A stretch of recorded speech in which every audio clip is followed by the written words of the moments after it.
Hello, I'm Rohini Krishnamurthy. I'm a senior reporter at Down to Earth. I cover science, technology and climate change. Today I'm going to be speaking about Hurricane Otis. This is a major beach resort town for Americans and Mexicans in southern Mexico. It no longer looks anything like this. This is how it looks today.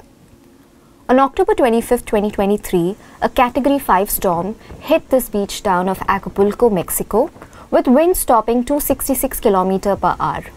The storm, named Hurricane Otis, ravaged the city and the state of Guerrero, killing at least 45 people, while another 47 remain missing. The storm also caused flooding, torn down rooftops, submerged vehicles, and messed up communications as well. But the worst part of it all is that Mexico couldn't foresee the disaster and had little to no time to set up defenses. So, how did this happen? Within a mere 12 hours, Otis rapidly intensified from a tropical storm to the area's strongest storm on record.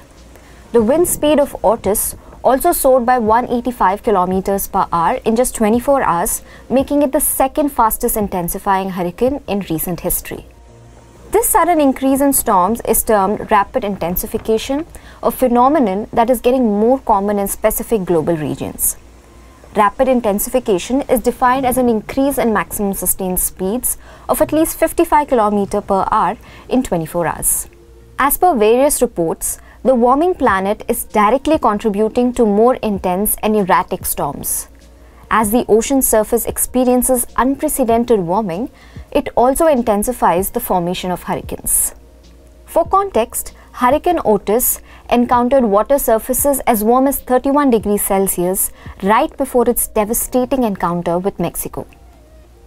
According to the research published in Earth's Future by Dr. Andra Garner, storms are more likely to form closer to the United States southeast coast with a 15% increase, terminate in the northeastern Atlantic with a greater than 6% increase, and move more slowly along the US Atlantic coast with greater than 15% increase from the pre-industrial to future under a high emission scenario.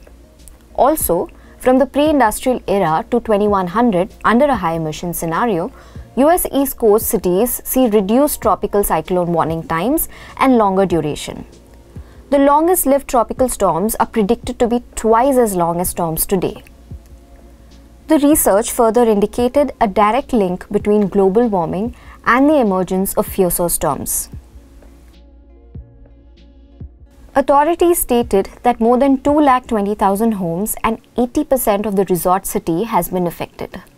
Apart from this, 513,000 people have lost power. The cost of damage from the hurricane could climb as high as $15 billion, according to estimates. Around 10,000 armed forces have been deployed to rescue and aid those stricken by the catastrophe. Several people have claimed that the government has not done enough to aid the people of Acapulco, as the city's population of nearly 9 lakh became increasingly desperate for food and water.